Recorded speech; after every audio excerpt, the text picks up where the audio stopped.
بسم الله الرحمن الرحيم قل هذه سبيلي أدعو إلى الله على بصيرة أنا ومن اتبعني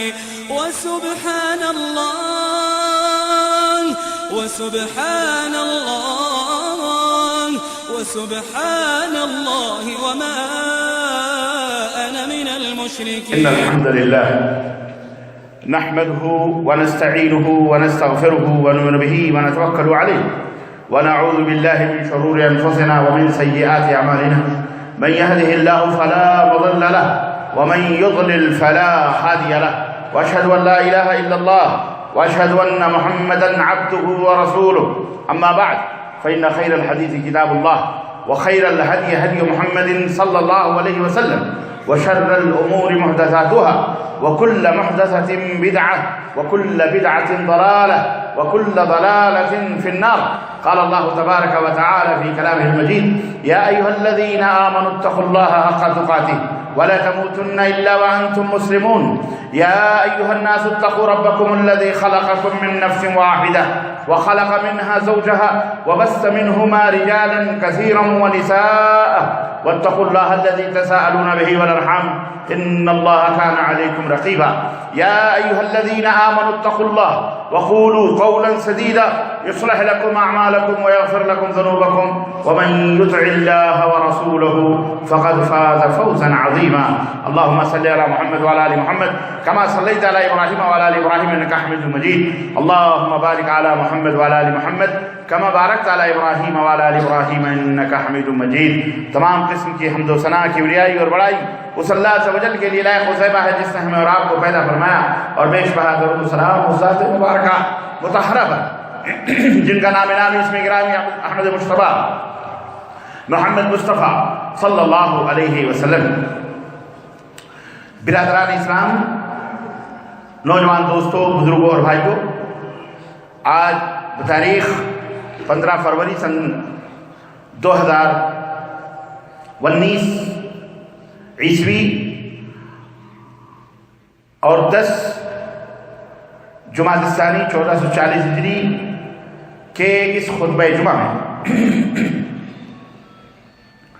ایک اہم اور بنیادی بات آپ حضرات کی خدمت میں رکھنے کی سعادت حاصل کر رہا ہوں. اللہ عز و جل سے دعا ہے کہ اللہ تبارک و تعالی ہمیں اس بات کو سمجھنے اور اس کے مطابق عمل کرنے کی توفیق عطا فرمائے.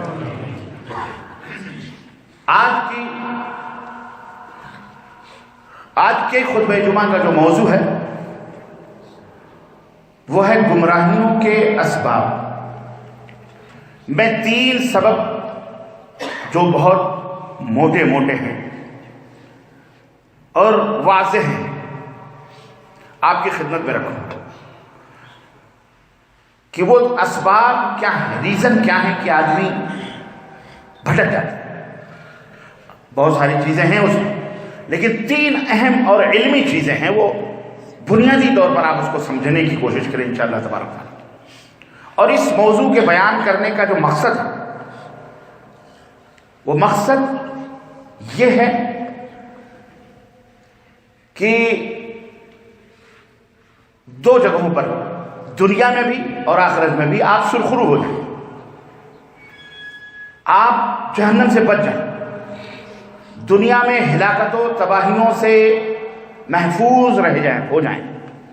کیونکہ ان گمراہیوں کی وجہ سے آپ یہ نہ سوچیں کہ صرف آپ کی آخرت برباد ہوتی ہے اور مرنے کے بعد کون جانتا ہے کیا ہوتا ہے. بعض لوگ اس طرح سے دنیا کے اندر زندگی گزارتے ہیں. آپ یہ نہ سوچیں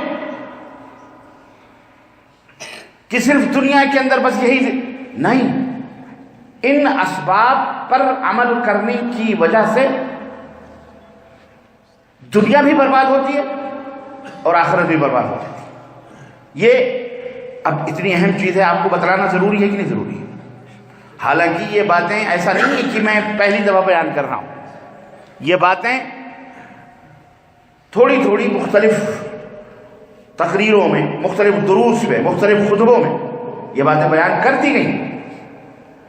اور بیان کی جاتی ہیں، تب رہا کہ کسی کا دھیان جاتا ہے، کسی کا دھیان نہیں جاتا، کوئی سمجھ جاتا ہے، کوئی نہیں سمجھ جاتا، تو پھر وہ مکھن نکال کر کے اس کو ڈائریکٹ اس کے دماغ میں، اس کے ذہن میں وہ بات ڈالی جاتی ہے سمجھنے کے لیے، اور مین چیزیں لا کر کے اس کے سامنے رکھی جاتی ہیں۔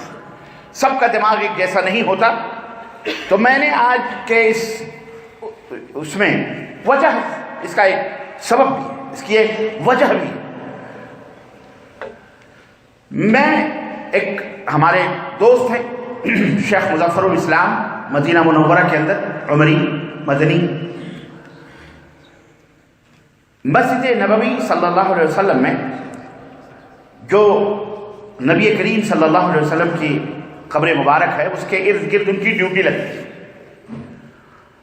اور وہاں پر بر صغیر کے یا دوسرے جو بھی زائرین آتے ہیں تو بیچارے وہ اپنے تئیں جو بھی ان کو اپنے ملکوں سے سیکھ کر کے آتے ہیں وہ وہاں حرکتیں شروع کرتے ہیں، وہ ان کو سمجھاتے بھی ہیں۔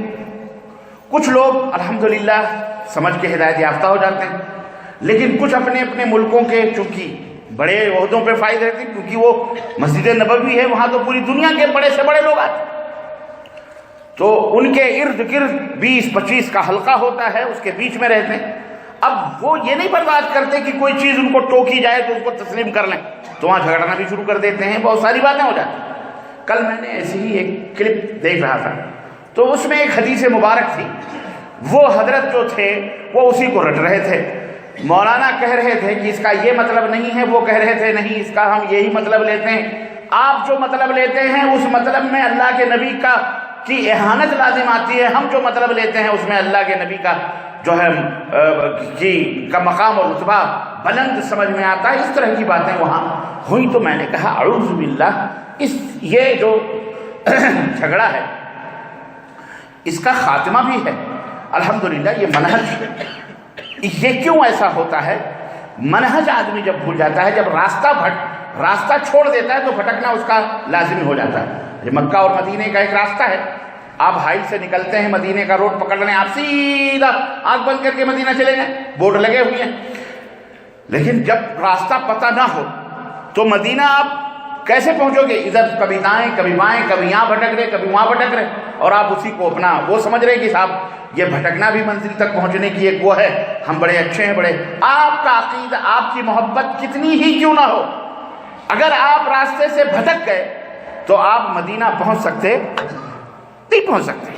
تو بیانی ایسا نہیں ہے، اسلام نے آپ کو کوئی راستہ نہیں بتلایا، اسلام نے کوئی طریقہ نہیں بتلایا، اسلام نے باتوں کے سمجھنے کے لیے ہر ایک کو ایسے ہی آزاد چھوڑ دیا ہے، جو آدمی چاہے جس آدمی جیسے وہ اپنے مطلب اور مقصد کو بیان کرے، ایسا نہیں ہے۔ اسلام کے اندر ہر چیز کے اصول ہیں، ضابطے ہیں، اور الحمدللہ رب کا قرآن موجود ہے، محمد الرسول اللہ صلی اللہ علیہ وسلم کی احادیث مبارکہ صحیحہ موجود ہیں، اہل علم موجود ہیں پوری دنیا کے اندر۔ یہ اسلام قیامت تک کے لیے اب کوئی دوسرا دین آنے والا نہیں ہے، یہ اسلام چلنا ہے، اور اللہ کے فضل سے اسی کو پھلنا ہے اور اسی کو پھولنا ہے، اور اس کی حفاظت کی ذمہ داری اللہ نے لی ہے۔ انا نحن نزلنا الذکر وَإِنَّ لَهُ لَحَافِظُونَ، ہم نے اس کو اتارا ہے اور ہم اس کی حفاظت کریں گے۔ تو یہ کوئی نہ سوچے، بہت سارے لوگ آپ کو، ہم کو، سب کو مس گائیڈ کرتے ہیں، اور مس گائیڈ کرنے کے لیے ایک بات یہ کہتے ہیں کہ جناب علی، ارے یہ جو جماعتیں ہیں نا سب کے سب ایسے ہی ہیں، تھوڑا کچھ ان کے اندر کیا کوئی دودھ کی دھلی ہوئی گروہ جماعت ہے مسلمانوں کے اندر؟ کیا کوئی ایسی جماعت بھی موجود ہے جو واقعی حق؟ سب کے اندر کہیں نہ کہیں کوئی غلطیاں ہیں، اور سب لوگ ایسے ہی ہیں، بس چل رہے ہیں اللہ تعالیٰ۔ یہ شیطانی وسوسہ، یہ قرآن کا انکار ہے، یہ نبی کے فرمان کا انکار ہے، یہ سلف کا انکار، منہج کا انکار ہے۔ یہ گویا دین اسلام جو ہے کوئی چوچو کا مربع ہو گیا، استغفر اللہ، ایسا نہیں۔ یہ مکہ جیسے چور جو ہوتا ہے، جب اس کو پکڑو تو وہ کیا کہتا ہے؟ ایک ہم ہی چور ہیں، تم کو ہم ہی چور نظر آتے ہیں اور دوسرے چور نہیں نظر آتے، اس کو پوری دنیا میں سب چور ہی نظر آتے ہیں۔ ڈاکو ہے، اس کو پوری دنیا میں سب ڈاکو کوئی نہ کوئی بہانہ بناتا ہے، جو یہ ڈکیتی نہیں ہے، وہ ڈکیتی نہیں ہے، وہ فلانا لیڈر کھا رہا وہ ڈکیتی نہیں ہے، وہ فلانا یہ کر رہا ہے یہ ڈکیتی نہیں ہے، صرف ہم ہی ڈکیت۔ ہر آدمی کو جو مجرم ہے اس کو کہیں نہ کہیں اپنے جواز، اپنے عمل کے اس حرام کام کے لیے جواز کی کوئی نہ کوئی شکل نکال لیتا ہے اور وہ کرتا ہے. حالانکہ ایسا نہیں ہے. نظام ہے، ایک سسٹم ہے، ایک قانون ہے جو اسلام نے ہم کو دیا ہے. جب آدمی اس قانون سے نابلد ہوتا ہے، باہر ہوتا ہے، تو یہ تمام سب چیزیں آتی ہیں. اللہ کے رسول صلی اللہ علیہ وسلم کی احادیث ہیں، قرآن کی آیتیں ہیں. آپ کو یہ نہیں کہا گیا کہ آپ جیسے چاہیں عمل کریں اپنی مرمانی، نہیں. یا دنیا کے اندر جو اگر حتیٰ کہ پوری انسانیت کو اللہ تعالیٰ نے یہ اجازت نہیں دی ہے کہ اے انسانوں میرے بندو، سب بندے ہیں، یہودی ہو، نصرانی ہو، کوئی بھی دھرم کا رہنے والا ہو، مسلمان ہو، غیر مسلم ہو، کوئی بھی ہو، ظالم ہو، فاسق ہو، جتنے بھی انسان ہیں، جنات، سب کو اللہ تعالیٰ نے کیا فرمایا؟ وَمَا خَلَقْتُ الْجِنَّ وَالْإِنسَ إِلَّا لِيَعْبُدُونَ. ہم نے انسانوں کو، جناتوں کو، سب کو اپنی عبادت کے لیے پیدا کیا ہے. تو اس کا مطلب کیا ہے؟ عبادت کے لیے پیدا کیا. اب جن بھی عبادت کرتا ہے، سکھ بھی، سارے جس کو دیکھیے سب عبادت کرتے ہیں اپنے اپنی، سب لوگ عبادت کرتے ہیں. جو بھی، کوئی پیڑ پوج رہا ہے، کوئی پودا پوج رہا ہے، کوئی دریا پوج رہا ہے، کوئی مورتی پوج رہا ہے، کوئی پتھر پوج رہا ہے، کوئی ماں پوج رہا ہے، کوئی باپ پوج رہا ہے، کوئی فوٹو پوجتے ہیں کہ نہیں پوجتے ہیں؟ وہ بھی تو عبادت اپنے آپ کی کرتے ہیں. اب ان سے کہو تو کہیں گے کہ بھائی سب ایک ہی ہیں، یہ سب نہریں ہیں. یہ نہریں جا کے ایک سمندر میں ملتی ہیں. ہم بھی وہی ہے، چاہے اس کو ایشور کہہ لو، چاہے اس کو پرماتما کہہ لو، چاہے اس کو خدا کہہ لو، چاہے اس کو بھگوان کہہ لو، چاہے اس کو فلاں کہہ لو، چاہے اس کو فلاں کہہ لو، چاہے اس کو فلاں کہہ لو. انہوں نے مختلف نام اپنے اپنے معبودوں کو دیے ہیں، جس کو اللہ نے قرآن کریم میں کیا فرمایا؟ ان ہی الا اسماء سمیتموها انتم وآباؤکم ما انزل اللہ بها من سلطان. قوم نوح کی ود کو پوچھتی تھی، سوا کو پوچھتی تھی، یغوث کو پوچھتی تھی، یعوق کو پوچھتی تھی، نصر کو پوچھتی تھی. یہ ان کے بتوں کے نام تھے جو اللہ تبارک و تعالیٰ نے قرآن کریم میں ذکر کیے ہیں. اور یہ سارے یہ کہتے تھے کہ یہ سب اللہ کی عبادت ہے. ہم ود کو پوجیں تو بھی اللہ کو پوج رہے ہیں، ہم یسوع کو پوجیں تو بھی اللہ کی عبادت کر رہے ہیں، ہم نصر کو پوجیں تو بھی اللہ کی عبادت کر رہے ہیں. لیکن کیا یہ ان کی باتیں صحیح تھی؟ کوئی عیسیٰ علیہ السلام کو پکارتا پھر رہا ہے، او مائی گاڈ، یا عیسیٰ علیہ السلام، وہ جیسس، وہ فلانی، ہماری مصیبتوں کو دور کر دو، ہماری مشکلوں کو دور کر دو، ہماری فریادوں کو پہنچو، ہمیں بیٹا دے دو. تو آپ کیا کہیں گے کہ یہ صحیح کر رہے ہیں؟ حالانکہ اگر آپ اس سے پوچھیں تو کہے گا ہم جیسس کی عبادت، ہم پرماتما کی عبادت کرتے ہیں، اللہ کی عبادت کرتے ہیں. سورے ایسا نہیں ہے. پھر تو یہ سارے کے سارے آپ اب مسلمانوں کی کیٹیگریوں میں جو لوگ شرک باللہ یا اللہ تعالیٰ کے سوا ادھر ادھر بھٹکتے ہیں یا اللہ کے ساتھ ساتھ غیروں کو شریک کرتے ہیں، وہ بھی کہتے ہیں ہم اللہ کی عبادت کرتے ہیں. سب جو بھی ہیں سب ایک ہی ہے، کوئی مسئلہ نہیں. اس کا مطلب یہ ہے وہ بھی صحیح، وہ بھی صحیح، وہ بھی صحیح، وہ بھی صحیح. پھر تو کوئی فرق ہی نہیں، نہ کوئی ہندو ہے، نہ کوئی مسلمان ہے، نہ کوئی سکھ ہے، نہ کوئی عیسائی ہے، نہ کوئی نہ جین ہے، نہ بدھسٹ ہے، نہ کوئی کچھ بھی نہیں. بحیثیت انسان سب اس کو پوج رہے ہیں. لیکن کیا یہ صحیح ہے؟ اگر ایسا صحیح ہوتا تو اللہ تبارک و تعالیٰ نبیوں کا سلسلہ نہ جاری فرماتا. اگر ایسا صحیح ہوتا تو اللہ تعالیٰ کتابوں کے سلسلے جاری نہ فرماتا. حضرت موسیٰ آئے اپنی قوم کی حفاظت کے لیے، حضرت نوح علیہ السلام کو پہلا رسول بنا کر کے بھیجا. کیوں؟ اس لیے کہ وہی ود پوجنے والے، سوا کو پوجنے والے، یغوث کو پوجنے والے، نصر کو پوجنے والے وہ کہتے تھے کہ ہم ان سب کو اللہ تعالیٰ کی عبادت کیا اور اپنے درمیان اللہ کے درمیان سفارشی بنا کر کے پوج رہے ہیں. نوح علیہ السلام کو اللہ نے بھیجا کہ یہ شرک باللہ ہے، ہم نے تمہیں ان کی عبادت و بندگی کے لیے نہیں بھیجا ہے. یہ نہ کہو کہ ان کی عبادت کرنا در حقیقت اللہ کی عبادت کرنا ہے، ان کے سامنے سر جھکانا اللہ کے سامنے سر جھکانا ہے، ان کو پکارنا، یہ نہ کہو. یہ شرک باللہ ہے جسے اللہ کبھی معاف نہیں فرمائے گا. اللہ نے رسولوں کو بھیجا، نبیوں کو بھیجا، کتابوں کو بھیجا کہ نہیں بھیجا؟ اور سب سے آخر میں حضرت محمد الرسول اللہ صلی اللہ علیہ وسلم کو بھیجا اور فرمایا اتبعوا ما انزل الیکم من ربکم ولا تتبعوا من دونه اولیاء. اے میرے بندو سنو، نبی کی امت کے لوگوں سنو، چاہے جن ہو چاہے انسان ہو، سب کو جو آسمان سے تمہارے لیے نازل کی گئی ہے کتاب، اسی کتاب کو تم مانو، اسی کی اتباع کرو، اسی کو فالو کرو، اسی کے پیچھے پیچھے چلو. ولا تتبعوا من دونه اولیاء. اور سنو، اللہ کے سوا کسی اور کی نازل کی بھی کسی اور کی باتوں کے اوپر، بھلے وہ اپنے آپ کو تم اولیاء کہہ لو، صالحین کہہ لو، جو بھی کہہ لو، کسی کی بھی اتباع اور پیروی مت کرو. کرنا ہے تو کس کی کرو؟ جو آسمان سے تمہارے لیے اتاری جا رہی ہے. اور اس میں کوئی شک نہیں کہ قرآن کریم اللہ کی آخری کتاب ہے جو آسمان سے اللہ تعالیٰ نے اپنے نبی کائنات صلی اللہ علیہ وسلم کے اوپر جناب علی سبقاً دھیرے دھیرے مختلف موقع پر مختلف اوقات میں اپنے نبی کے اوپر نازل کرنا ہے. تو ہمارے اوپر ضروری ہے، اب یہ کتاب فیصلہ کرے گی، یہ کتاب حق اور باطل کے درمیان فیصلہ کرے گی. اے لوگوں جو پیڑوں کو پوجتے ہو، جو دریاؤں کو پوجتے ہو، جو پتھروں کو پوجتے ہو، جو سمندروں کو پوجتے ہو، جو سورج کی عبادت کرتے ہو، جو آگ کی عبادت کرتے ہو، جو ہوا کی عبادت کرتے ہو، یہ عبادت غلط ہے کہ صحیح ہے، اس کا فیصلہ کون کرے گا؟ تم سب تو آپس میں سب کہہ رہے ہو یہ سب یہ پوجنے والی، یہ سب جو ہم پوج رہے ہیں، ہم اپنے سب ایک اللہ ہی کو مان رہے ہیں۔ غلط بات ہے، غلط بات ہے، یہ صحیح نہیں ہے۔ اس کا فیصلہ قرآن کرے گا، کتاب اللہ کرے گی۔ اللہ کی وہ نازل کردہ کتاب ہے جو محفوظ ہے الحمدللہ 1400 برس 1450 برس سے، اس کے اندر ایک زیر اور زبر کی بھی کہیں کوئی کسی طرح سے کہیں کوئی تحریف، کہیں کوئی ملاوٹ، کہیں کوئی خرد برد ایک زیر کی اور زبر کی بھی نہیں کی گئی ہے۔ اللہ نے اس کو نازل فرمایا، اللہ نے اس کی حفاظت فرما رہا ہے اللہ تبارک و تعالیٰ، اور قیامت تک اس کی حفاظت کرے گا انشاءاللہ تبارک و تعالیٰ۔ عزیزان گرامی قدر، عرض کرنے سمجھیں آپ اس بات کو۔ اب یہ کتاب فیصلہ کرے گی دنیا کے سامنے کہ اے بتوں کے پجاریوں، اے سورج کے پجاریوں، اے چاند کو خدا سمجھنے والوں، اے ہواؤں کو اپنا معبود سمجھنے والوں، تم صحیح ہو کہ غلط ہو گیا؟ یہاں آؤ، اللہ رب العزت نے قرآن کریم میں فرمایا لا تعبدوا الشمس ولا القمر، اے میرے بندو نہ سورج کی پوجا کرو نہ چاند کی پوجا کرو۔ واضح طور پر منع کر دیا ہے۔ یہ قرآن فیصلہ کر رہا ہے کہ اگر تم سورج کو اپنا مشکل کشا سمجھ رہے ہو، اسے اپنی مدد کے لیے پکار رہے ہو، اسے حاجت روا سمجھ رہے ہو، اسے تم اس کے سامنے سر ٹیک رہے ہو، اس کے سامنے ہاتھ جوڑ کر کے یا کچھ بھی کر کے ڈنڈوت مار کچھ بھی کر کے اس کو تم اپنا خدا سمجھ رہے ہو، معبود سمجھ رہے ہو یا وسیلہ جو بھی سمجھ رہے ہو، بہرحال یہ اس کی پوجا کرنا ہے جو سراسر شرک باللہ ہے۔ اللہ نے منع فرمایا ہے، اللہ رب العزت نے منع فرمایا۔ اللہ کے سوا کسی کو سجدہ جائز نہیں ہے، کہ اللہ کے سوا کسی کی عبادت جائز نہیں ہے۔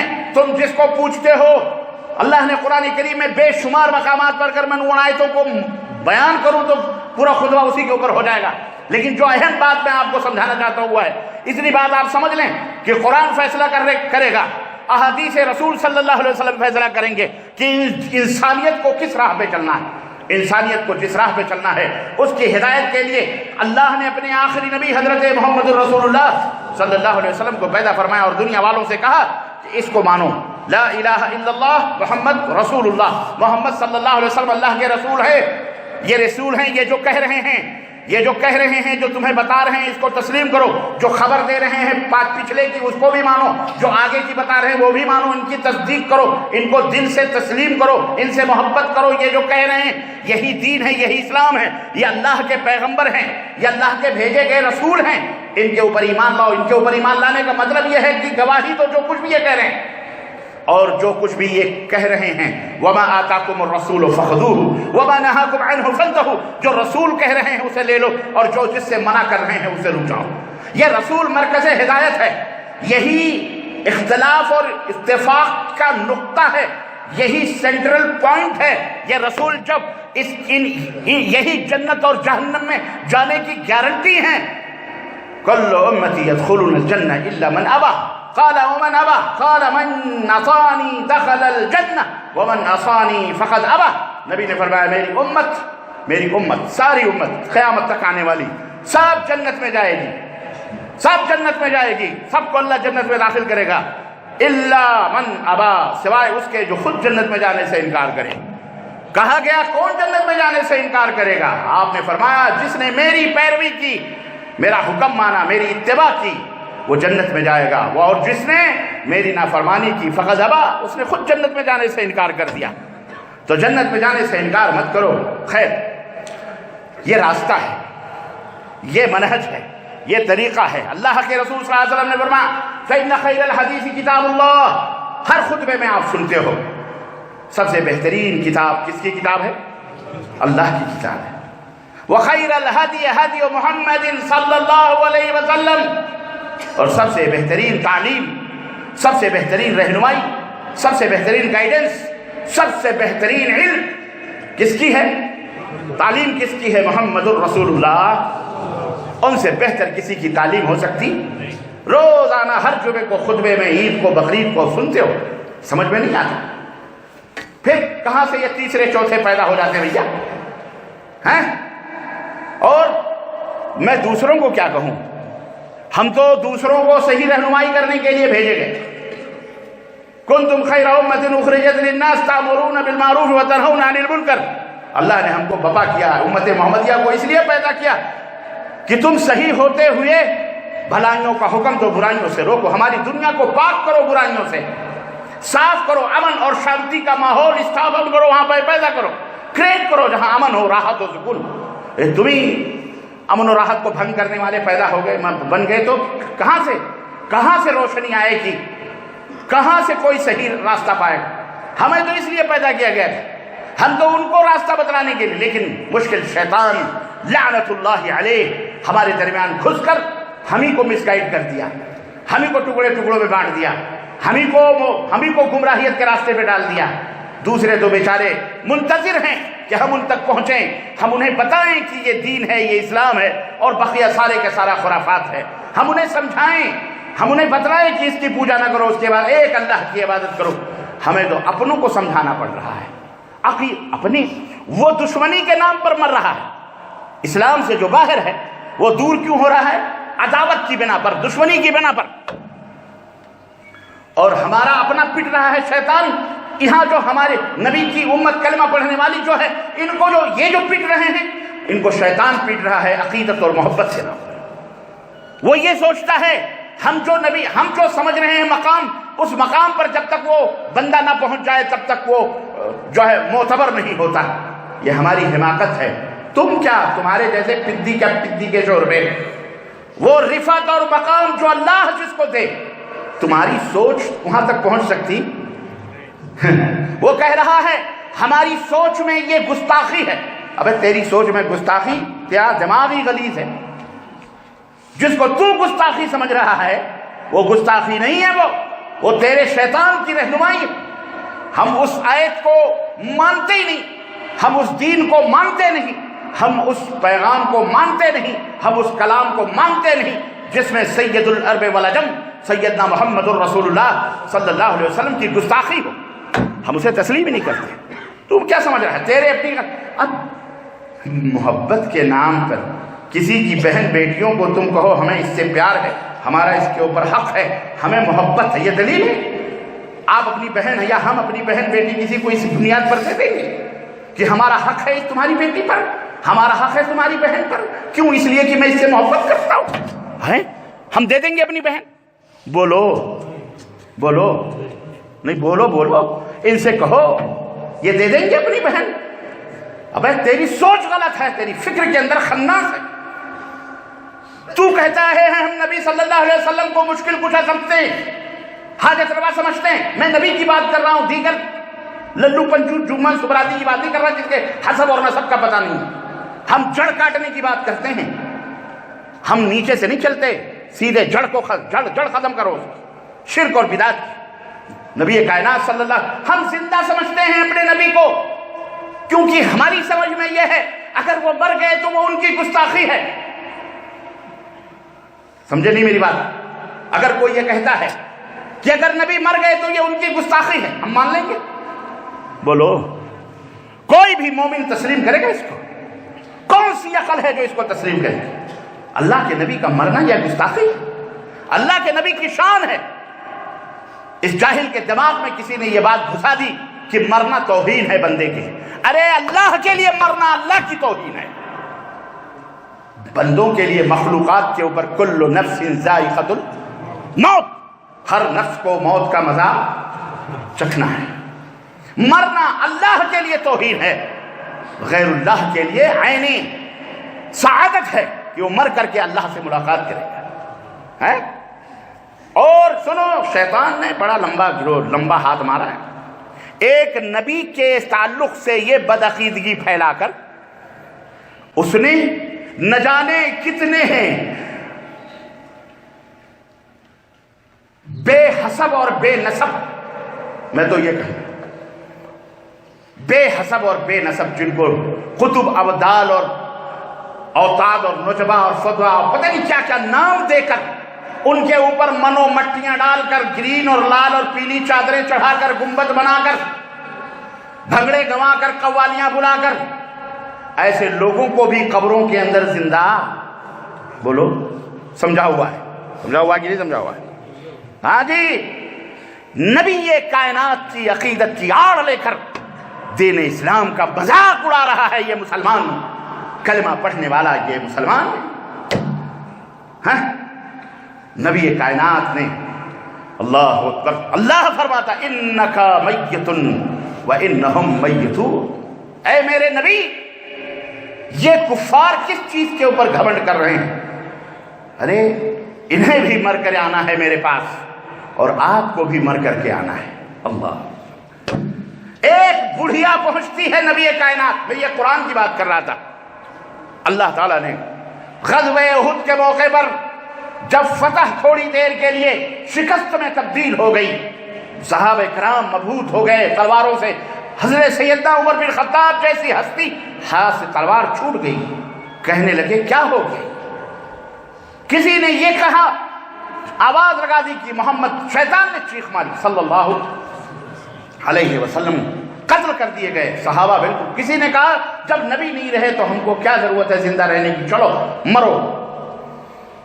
اس طرح کی فضا غزوہ احد کے موقع پر، احد پہاڑی کے دامن میں آپ جب جاتے ہو مدینہ دیکھنا، ایسی کیفیت پیدا ہو۔ اس وقت اللہ تعالیٰ نے قرآن کریم نازل فرمایا، آیت کریمہ نازل فرمائی، صحابہ کرام بالکل اس وقت تازہ دم ہو گئے۔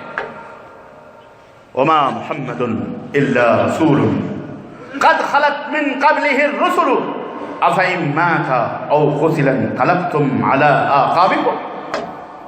اے میرے بندو سنو، محمد صلی اللہ، زور سے کہو صلی اللہ علیہ وسلم، تمہیں یاد نہ دلایا جائے، پڑھیے درود پاک۔ سچے محبت کرنے والے ہو تو جب کبھی بھی اپنے حبیب کا، اللہ کے حبیب کا، سیدنا محمد الرسول اللہ صلی اللہ علیہ وسلم کا نام سنو تو تمہاری زبانوں پر صلی اللہ، یہ نہیں ہونا، یہ نہیں ہونا، یہ نخل کاٹ کاٹ کے پھینکنے والے ہیں، اس کو نہ چومو، یہ شیطان نے تم کو بہکایا ہوا ہے۔ البتہ چھوڑو، جانے دو، اللہ ہدایت عطا فرمائے۔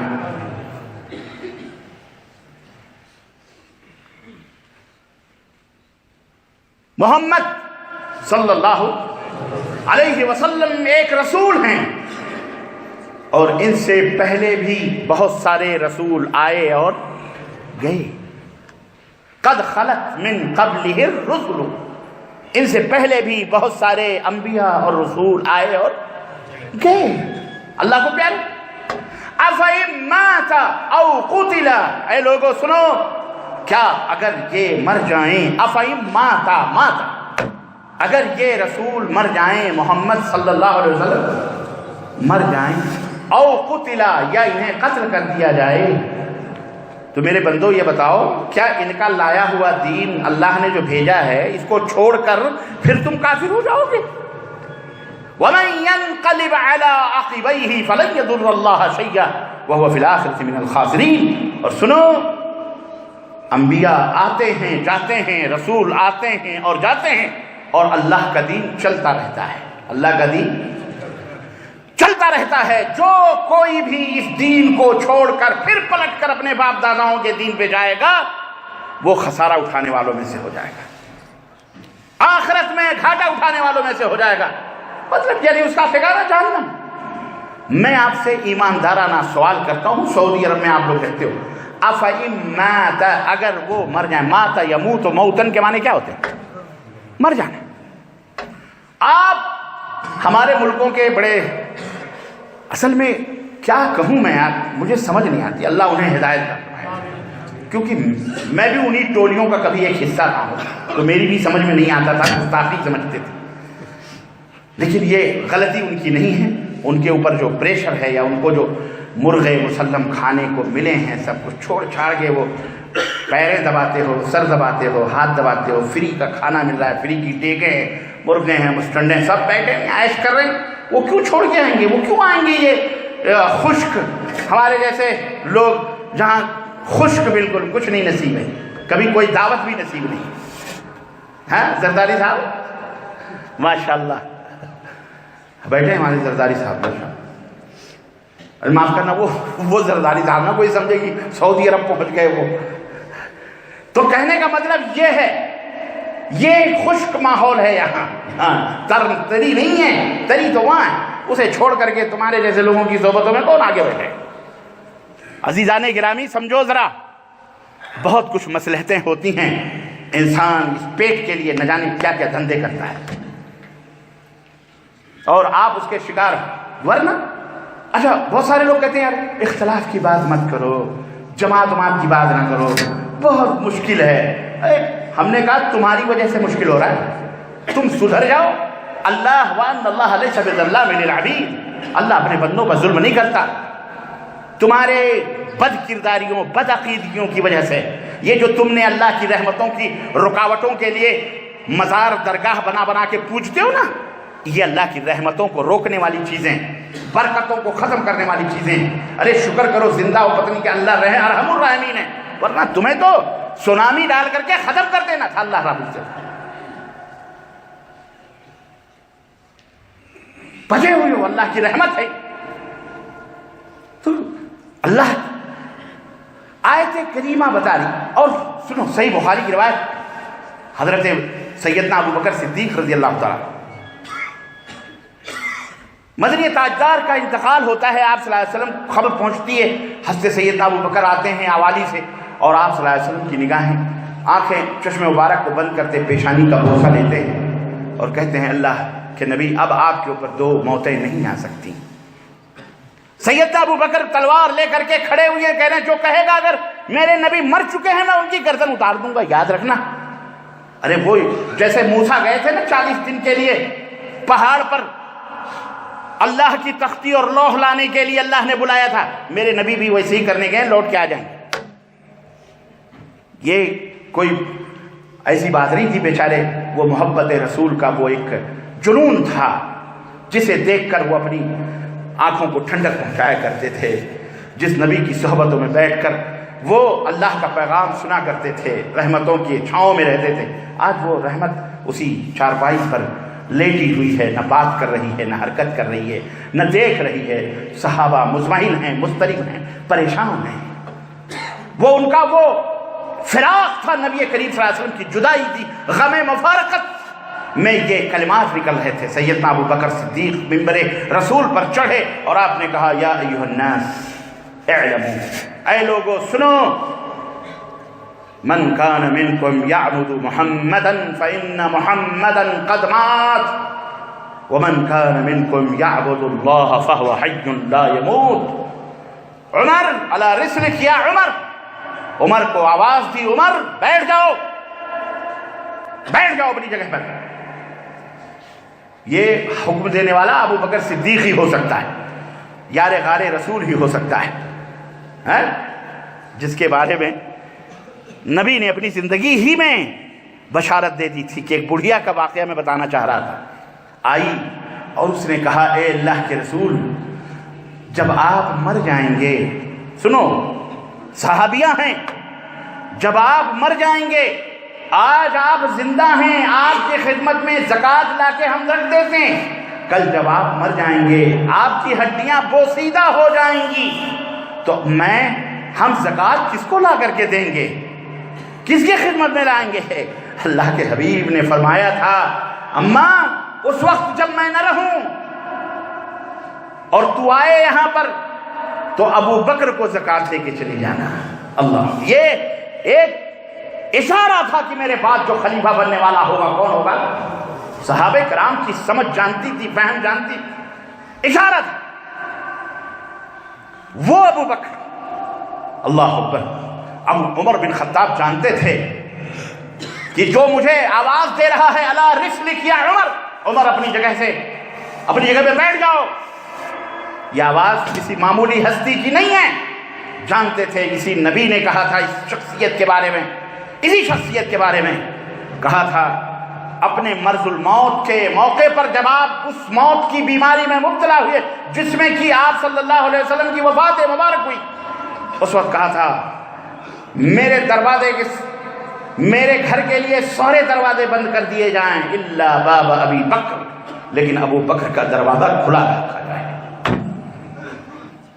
وہ ہستی ابو بکر صدیق رضی اللہ تعالیٰ عنہ کی تھی کہ جس کے بارے میں نبی نے فرمایا تھا میں نے دنیا کے تمام قرضے داروں کے قرضوں کو پورا کر دیا ہے، میرے اوپر کسی کا قرضہ نہیں، لیکن ابو بکر کا قرضہ میں اپنی زندگی میں پورا نہیں کر پایا۔ وہ ابو بکر صدیق، ان کو یہ رتبہ حاصل تھا۔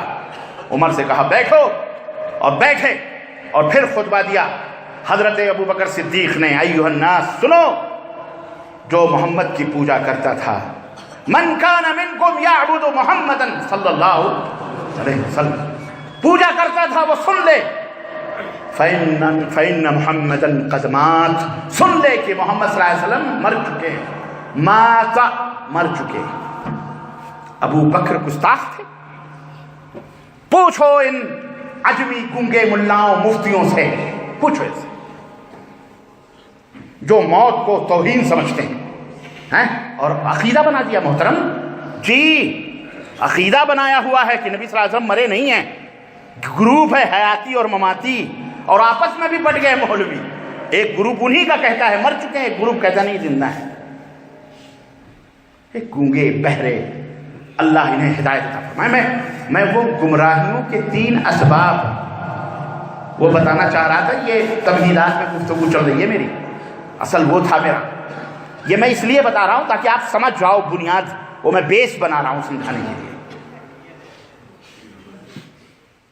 اور جو اللہ کی پوجا کرتا تھا، فإن اللہ حی، تو سنو وہ اللہ زندہ ہے، لا یموت، اسے کبھی موت آ سکتی نہیں آ سکتی۔ سیدنا ابو بکر، سیدنا عمر بن خطاب کہتے ہیں، پھر ابو بکر نے آیت کریمہ پڑھی قرآن کی، کیا؟ سنو، اللہ نے فرمایا ہے، وما محمد الا رسول قد خلت من قبله الرسل افإن مات او قتل انقلبتم على اعقابكم۔ یہ آیت کریمہ پڑھی جو ابھی میں نے پڑھی، اور اس کا ترجمہ بھی آپ کو بتایا۔ حضرت عمر بن خطاب کہتے ہیں، اللہ کی قسم قرآن تو میں برابر پڑھا کرتا تھا، لیکن اس دن ابو بکر کی زبان سے سن رہا تھا تو مجھے ایسا لگ رہا تھا جیسے یہ آیت کریمہ ابھی ابھی اتر رہی ہے، یہ آیت کریمہ ابھی ابھی سن رہی ہے۔ عزیزان گرامی قدر، کہنے کا مطلب یہ ہے، یہ گمراہیاں جو ہمارے درمیان دو چل، ایک تو پوری انسانیت کی گمراہی، یعنی مسلمانوں کے علاوہ جتنے بھی ہیں سب کے سب کیا ہیں؟ بیچارے، جو غیر اللہ کی عبادتوں میں مصروف ہیں یا اللہ کو مانتے نہیں، وہ کیا ہیں؟ وہ بیچارے بھٹکے ہوئے ہیں، اور ہم کو اس لیے پیدا کیا گیا کہ ہم ان کو صحیح رہنمائی کریں، گائیڈ کریں، انہیں صحیح رہنمائی کریں۔ وہ اس کے لیے گالیاں بھی دے تو بھی برداشت کرو، وہ اس کے لیے ماریں تو بھی برداشت کرو، وہ تمہارے گھروں کو جلائیں تو بھی برداشت کرو، تمہیں قتل کریں تو بھی برداشت کرو، لیکن دین کی یہ دعوت عام کرتے رہو۔ تمہارا بائیکاٹ کریں، تم صبر کرو، تم کیا کرو؟ صبر کرو، ان اللہ مع الصابرین۔ نبی نے اسوہ بتا دیا، نمونہ بتا دیا محمد الرسول اللہ صلی اللہ علیہ وسلم کا، کہ کس طرح سے آپ صلی اللہ علیہ وسلم کے ایڑیے مبارک کے اوپر کنکریاں ٹکا ٹکا کر، کوئی غیر نہیں، خود کا سگا چچا ابو لہب مارا کرتا تھا، آپ کے نالے مبارک خون سے لبریز ہو جایا کرتے تھے، لیکن آپ صبر کرتے تھے، لہو لہان کر دیا جاتا تھا آپ کے اوپر، اونٹ کی اجڑیاں پھینکی گئی۔ یہ سارے سیرت کے بعد واقعات جو موجود ہیں کس کے لیے ہیں؟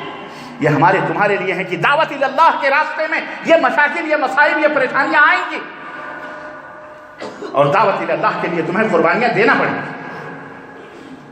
سمجھ رہے ہو کہ نہیں سمجھ رہے ہو؟ لیکن یہ راستہ اپناؤ گے جب۔ عرض کرنے کا مطلب یہ ہے کہ یہ میں بتا رہا تھا آپ کو، پھر وہ لوگ جو الگ ہیں دین اسلام سے، ہمیں ان کو اسلام سے قریب کرنا ہے، محبت سے، اخلاق سے، کردار سے، سلوک سے، بیہیویئر سے، اپنے معاملات سے، اپنے حسن اخلاق سے، جیسا کہ نبی صلی اللہ علیہ وسلم کے نمونے موجود ہیں۔ ایک نمونہ وقت ہمیں اجازت نہیں دے رہا ہے۔ نبی کریم صلی اللہ علیہ وسلم تشریف لے جا رہے ہیں، ایک بڑھیا مکے کے کنارے پر بیٹھی ہوئی گٹھری لے کر کے کسی کا انتظار کر رہی۔ آپ صلی اللہ علیہ وسلم پہنچے، بڑھیا سے کہا کیا بات ہے، کیا بات ہے اماں؟ کہنے لگی کہ بیٹا یہ گٹھری بہت وزن ہے، مجھے گھر تک پہنچانے والا کوئی نہیں ہے۔ بولے میں پہنچا دوں، کہا پہنچا دے، میرا بیٹا لڑا پہنچا دے۔ نبی کریم صلی اللہ علیہ وسلم نے گٹھری اپنے سر پہ اٹھائی، بڑھیا سے کہا اپنا گھر بتاؤ۔ یہ رحمت للعالمین کا کردار تھا۔ ہم اور آپ کہاں ہیں اس کردار کے مقابلے میں؟ ہم تو لوٹ کے گٹھری بھاگ جانے والے، بھاگ جائیں، ہماری تو ہم اس ذہنیت تھے۔ نبی کائنات صلی اللہ علیہ وسلم آگے بڑھے، تھوڑی دور گئے، اس کا گھر آیا، گٹھری رکھی اس کے دروازے پر، کہا اماں اجازت ہے؟ کہا ہاں بیٹا اجازت ہے، میں غریب آدمی، میرے پاس تو کچھ تجھے دینے کے لیے نہیں ہے، لیکن ایک بات تجھے میں بتاتی ہوں جو پیسوں سے بھی، ہیرے جواہرات سے بھی زیادہ قیمتی ہے۔ کہنے لگے کیا بات ہے اماں، نصیحت کر دو۔ اس نے کہا کہ اس مکے کے اندر ایک شخص پیدا ہوا ہے، پاگل ہے وہ، پاگل ہے، اس کو لوگ محمد کہتے ہیں صلی اللہ اس کو یہی بتایا گیا تھا، اس بوڑھی ماں کو یہی بتایا گیا تھا کہ وہ پاگل ہے، وہ لٹیرا ہے، وہ ماں باپ میں تفرقے کرتا ہے، فتنے پیدا کرتا ہے، کرنا جانے جیسے آج مشرکوں کا شیوا ہے. جی جناب علی، آج جیسے مشرکوں کا شیوا ہے، فلانا ایسا ہے، وہ وہابی ہے، وہ تو فلاں ہے، وہ فلاں ہے، وہ دہشت گرد ہے، پتہ نہیں کیا کیا نام دے دے کر کے. جو بھی مشرکوں کی یہی عادت ہے پوری. بہرحال اللہ کے رسول صلی اللہ علیہ وسلم سے کہا بیٹا تو اس سے نہ ملیو، اس کے پاس نہ جائیو، اس سے بات نہ کریو، ورنہ وہ جادوگر ہے، تیرے اوپر بھی جادو کر دے گا، تو اسی کے دین میں آ جائے گا. نبی کائنات صلی اللہ علیہ وسلم نے فرمایا کہ اماں تو نے اس محمد کو دیکھا ہے؟ کہا بیٹا دیکھا تو نہیں ہے، میں دیکھی تو نہیں ہوں، لیکن لوگ کہتے ہیں. اللہ اکبر. نبی کائنات نے کہا تو نے نہیں دیکھا اور تجھے پتہ چل جائے؟ کہا میں کبھی نہ دیکھوں اس کو. کہا یہ جو تیرے سامنے کھڑا ہے یہی محمد بن عبداللہ ہے صلی اللہ علیہ وسلم. اس نے چوم لیا، کہا یہ نورانی چہرہ یہ جھوٹے کا ہو ہی نہیں سکتا ہے، وہ لوگ جھوٹے ہیں جو تجھے جھوٹا کہتے ہیں، میرے بیٹے تو محمد ہے صلی اللہ علیہ وسلم. گلے لگا ماں. یہ کردار، یہ ہمارا کردار ہونا چاہیے، دشمنوں کے تئیں ہمارا کردار ہونا چاہیے. اللہ ہمیں اس اخلاق رسول اور اس اسوہ حسنہ کو زندہ کرنے کی توفیق عطا فرمائے، اور اللہ ہمارے دلوں میں اپنے دیگر قوموں کے تئیں محبت اور اخلاق اور حسن سلوک کا جذبہ اور امٹ جو ٹھاٹھے مارتا ہوا سمندر محبتوں کا اللہ ہمارے دلوں میں پیدا فرمائے. وہ جہنم کی طرف جانے والے لوگ ہیں، انہیں جنت کے راستوں پہ لانے کی ہم سب کو توفیق عطا فرمائے. ان کے گالیاں، ان کے مال، ان کی تہمتیں، ان کی بدنامیاں، ان کی رسوائیوں کو اپنے سر لینے کی ہمیں ہمت اور قوت اللہ عطا فرمائے، اور اللہ ہمارے دلوں میں سب کے لیے محبت عطا فرمائے. آمین یا رب العالمین. بارک اللہ لنا ولکم فی القرآن العظیم ونفعنی وإیاکم بالآیات والذکر الحکیم. انه تعالی جواد کریم ملک بر رؤوف رحیم. ان الحمد لله نحمده ونستعينه ونستغفره ونؤمن به ونتوكل عليه ونعوذ بالله من شرور انفسنا ومن سيئات اعمالنا. من يهده الله فلا مضل له ومن يضلل فلا هادي له، واشهد ان لا اله الا الله واشهد ان محمدا عبده ورسوله. اما بعد فان خير الحديث كتاب الله وخير الهدي هدي محمد صلى الله عليه وسلم وشر الأمور محدثاتها وكل محدثة بدعة وكل بدعة ضلالة وكل ضلالة في النار. قال الله تبارك وتعالى في كلامه المجيد: أعوذ بالله السميع العليم من الشيطان الرجيم. بسم الله الرحمن الرحيم. يا أيها الذين آمنوا اتقوا الله حق تقاته ولا تموتن إلا وأنتم مسلمون. يا أيها الناس اتقوا ربكم الذي خلقكم من نفس واحدة. يا أيها الناس اتقوا ربكم الذي خلقكم من نفس واحدة وخلق منها زوجها وبث منهما رجالا كثيرا ونساء واتقوا الله الذي تساءلون به والأرحام إن الله كان عليكم رقيبا. يا أيها الذين آمنوا اتقوا الله وقولوا قولا سديدا يصلح لكم أعمالكم ويغفر لكم ذنوبكم ومن يطع الله ورسوله فقد فاز فوزا عظيما. اللهم صل على محمد وعلى آل محمد كما صليت على إبراهيم وعلى آل إبراهيم إنك حميد مجيد. اللهم بارك على محمد وعلى آل محمد كما باركت على إبراهيم وعلى آل إبراهيم إنك حميد مجيد. تمام قسم کی حمد و ثنا، کبریائی اور بڑائی اس اللہ عز و جل کے لیے لائق و زیبا ہے جس نے ہمیں اور آپ کو پیدا فرمایا اور جو ساری جہان کا، ساری کائنات کا اکیلا مالک اور خالق ہے.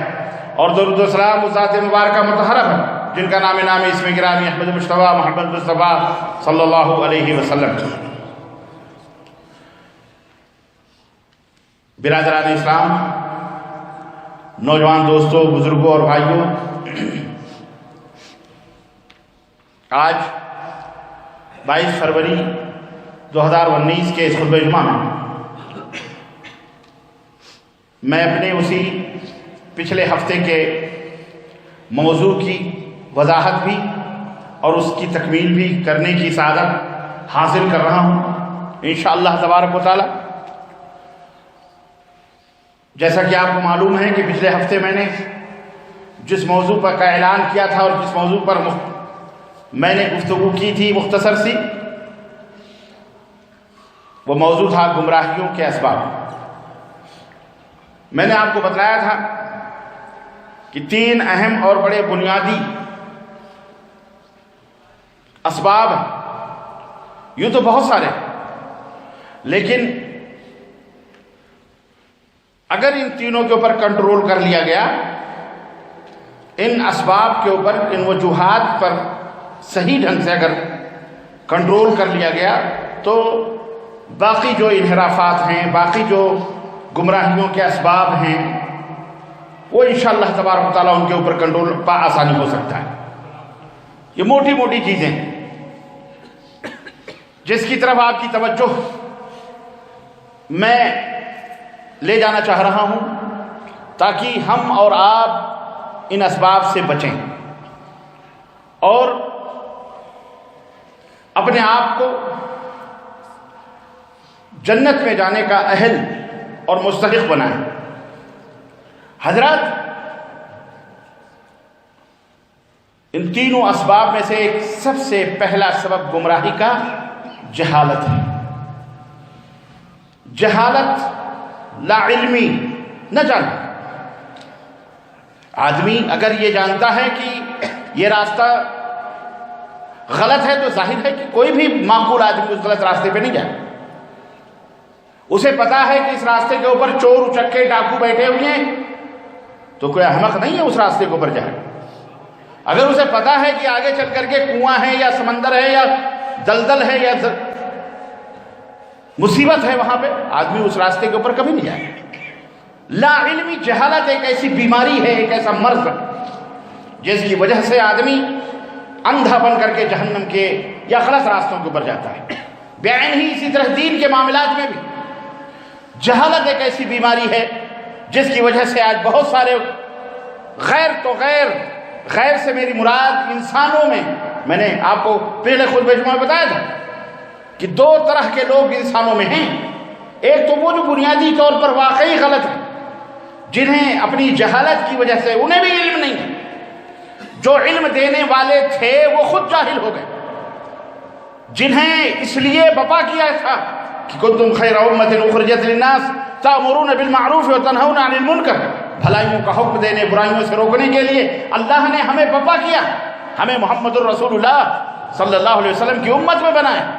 ہم خود جاہل ہو گئے، ہمیں خود پتہ نہیں۔ اور تو اور ہے، نماز روزے حلال و حرام کی بات تو بہت دور رہی، اما جس کے اوپر نجات کی اساس ہے، جو نجات کی بنیاد ہے، جو نجات جس کی وجہ سے حاصل ہو سکتی ہے، ہمیں اس بنیادی مسئلے کا ہی پتہ نہیں ہے، بنیادی مسئلوں ہی کا علم نہیں ہے۔ بھلا ہمیں بتائیں آپ، اگر کوئی بندہ یہ جان جائے کہ یہ راستہ جہنم کی طرف جانے والا ہے، میں نہیں سمجھتا ہوں کہ وہ جہنم کی طرف جائے، اس کے جانے کے کچھ اسباب ہو سکتے ہیں،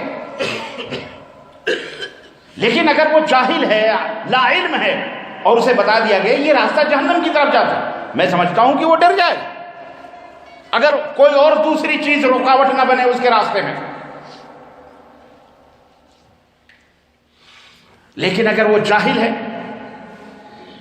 تو واقعی اسے خوف ہوگا، اسے ڈر ہوگا کہ نہیں ہمیں جہنم میں نہیں جانا، ہم جہنم میں نہیں جائیں۔ اور یہ اسلام کی بہت بڑی خصوصیت ہے، اور میں نے کئی دفعہ یہ بات بتائی کہ اسلام جہالت کا دشمن ہے، جاہلیت کا بھی دشمن ہے۔ جاہلیت اور جہالت میں فرق ہے۔ ایک مومن جاہل ہو سکتا ہے لیکن وہ جاہلیت کا شکار نہیں ہو سکتا۔ جاہلیت کا مطلب غیر اللہ کی پرستش کرنا، جاہلیت کا مطلب یہ ہے کہ وہ کام جو کفار اور مشرکین کرتے ہیں وہ کام کرنا، یہ جاہلیت۔ اسی لیے تعصب بھی جاہلیت ہے، تعصب کرنا بھی جاہلیت ہے، یہ جہالت نہیں ہے۔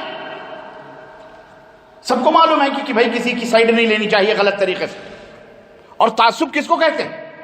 تعصب کہتے ہیں حق بات جانتے ہوئے اپنے قوم اور اپنے قبیلے کی سائیڈ لینا، چونکہ وہ آپ کے قبیلے کا ہے، چونکہ وہ آپ کے پارٹی کا ہے، چونکہ وہ آپ کے خاندان کا ہے، چونکہ وہ آپ کا بھائی ہے، چونکہ وہ آپ کا باپ ہے، چونکہ وہ آپ کا خون ہے، چونکہ وہ آپ کا رشتہ دار ہے، چونکہ وہ آپ کا عزیز و اقارب ہے، اس لیے غلط ہے رہنے دو، میں اسی کی سائڈ لوں گا۔ یہ ہے تعصب، اس کو کہتے ہیں عصبیت، اور عصبیت کو اللہ کے نبی نے جاہلیت قرار دیا ہے، اور یہ بہت بڑا جرم ہے، بہت بڑا گناہ ہے۔ لیکن جہالت اس سے مختلف ہے۔ کسی مسئلے کا نہ جاننا، وضو کا طریقہ نہیں معلوم، نواقض وضو نہیں معلوم، اسلام کیسے برباد ہو جاتا ہے، کیسے ٹوٹتا ہے، آدمی دائرے اسلام سے باہر کیسے ہو جاتا ہے، اس کو پتہ نہیں ہے۔ ایمان جانے کا خدشہ، ایمان کیسے نکل جاتا ہے، اس کو پتہ نہیں ہے۔ حلال اور حرام کا اس کو پتہ نہیں ہے۔ یہ مال چوری کا ہے یا حق کا ہے، حلال کا، اس کو نہیں پتہ ہے۔ یہ ہے جہالت۔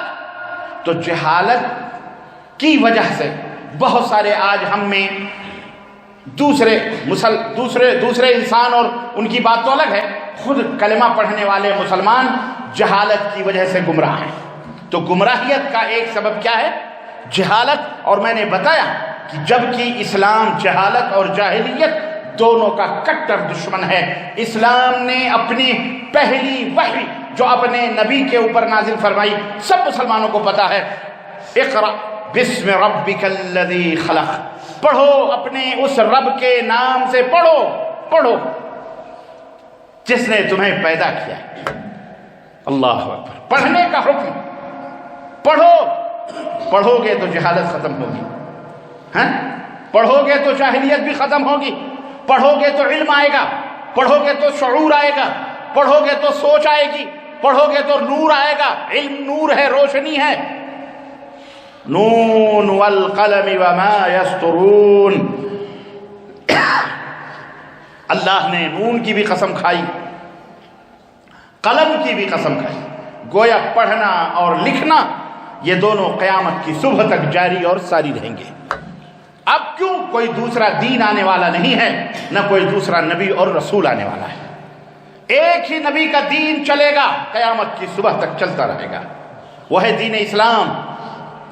سارے دین، والذی ارسل رسولہ بالہدی ودین الحق لیظہرہ علی الدین کلہ، وہ اللہ ہے جس نے اپنے رسول کو بھیجا ہے بالہدی، علم کے ساتھ، ہدایت کے ساتھ، علم عطا فرمایا اپنے رسول کو، ہدایت اپنی طرف، امن کی طرف، فرحت و سرور کی طرف، شانتی کی طرف، امن و سلامتی کی طرف، راحت و سرور کی طرف، دنیا کے اندر حسن اور حسن ہی حسن پیدا کرنے کی طرف اپنے رسول کو نازل فرمایا بالہدی، علم دے کر کے، علم کی روشنی دے کر کے، ودین الحق، اور عمل بھی، صرف علم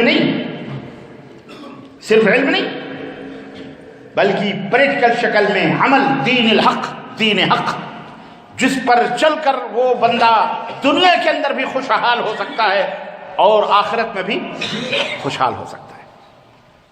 یہ دونوں چیزیں اللہ نے نازل فرمائی ہیں۔ کس نے نازل فرمائی؟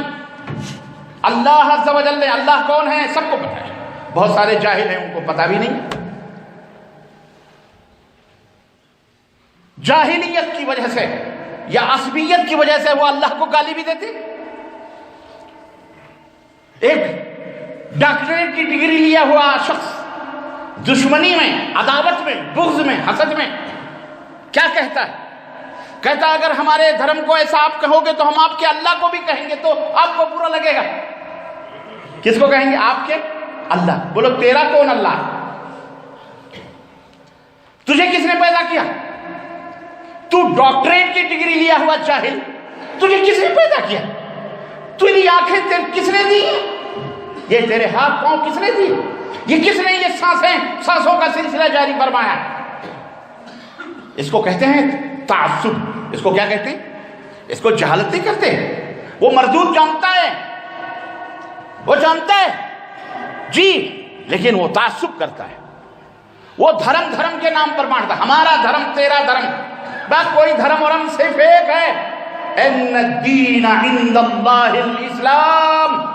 وہ جس نے تجھے پیدا کیا، جو تیرا مالک ہے، تیری جانوں کا مالک ہے، تیری زندگی کا مالک ہے، تیرے سوستھ جیون کا مالک ہے جو جس کی زمین پر تو چلتا ہے.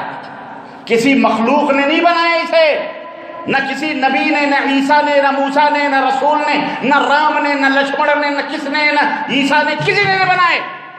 یہ زمین کس نے بنائی؟ بولو. اللہ نے بنائے. کسی جس کی تم پوجا کرتے ہو اس نے ایک رونگٹا بھی نہیں بنایا. جاؤ، میرے نبی نے بھی رونگٹا نہیں بنایا، میرے رسول نے بھی رونگٹا نہیں بنایا. اور جسے تم اپنا معبود سمجھتے ہو، اینٹ پتھر مورتی جس کو بھی، اس نے بھی ایک رونگٹا بنانے کی طاقت وہ رکھ سکتا؟ بولو. تم اسلام کا مقابلہ کر رہا ہے، غلاظتوں میں سسکیاں لینے والا، خوشبوؤں کے شہر میں بسنے والے کا مقابلہ کر رہا ہے. تیری عقل شرمگاہوں کی پوجا کر رہا ہے، پرستش کر رہا ہے، ناپاک گومود کھا پی رہا ہے. اور کہاں پوتر اور پاک المومنون والصالحون والعابدون للہ، ان کے مقابلے حاشا وکلا، یہ کبھی نہیں ہو سکتا ہے. تو ایسے جاہلوں کو بھی سمجھانا ہے. اس کے سمجھانے کے لیے اللہ نے ہمیں وفا کیا. ہم خود جاہل ہو گئے، ہم خود جاہل ہو گئے. اور اس اللہ کی عبادت کرنے کے بجائے جس طرح اس نے اللہ کے بالمقابل کچھ اوتار بنا کر کے پوجا شروع کرے، ایسے ہی تم نے کچھ اوتار کی جگہ پر کچھ تجلی پانے والے اور کچھ اولیاء اور صالحین کے نام پر ان کے مرے ہوئے ہڈیوں کو پوجنے والے تم بن گئے. درگاہ پوجنے والے، مزار پوجنے والے، شدے پوجنے والے، علم چبوترے. ہو نکو نام جو قبروں کی تجارت کر کے، علامہ اقبال نے کہا تھا کیا؟ ہو نکو نام جو قبروں کی تجارت کر کے، کیا نہ بیچو گے جو مل جائیں صنم پتھر کے. ہیں؟ یہ ہے ہمارا کردار. تو ہم تو کلمہ پڑھنے والے پھر بھی ایسا کیوں کر رہے ہیں؟ کیوں مزاروں کی پشت پناہی کر رہے ہیں؟ کیوں مزاروں کو بناتے ہیں؟ کیوں قبروں کو، درگاہوں کو بناتے ہیں؟ کیوں اسے اینٹ اور سیمنٹ لگاتے ہیں؟ کیوں اس کے اوپر گنبد بناتے ہیں؟ کیوں اسے لائٹنگ کرتے ہیں؟ کیوں وہاں اگربتیاں اور چراغاں کرتے ہیں؟ کیوں وہاں ایئر کنڈیشنر؟ کیوں وہاں نیاز اور فاتحے، بتاشے اور حلوے اور مانڈے اور مرغے اور مرغیاں لے جا کر کے ذبح کرتے ہیں؟ کیوں ان کو اٹھتے بیٹھتے پکارتے ہیں؟ کیا یہ اسلام ہے؟ حاشا وکلا.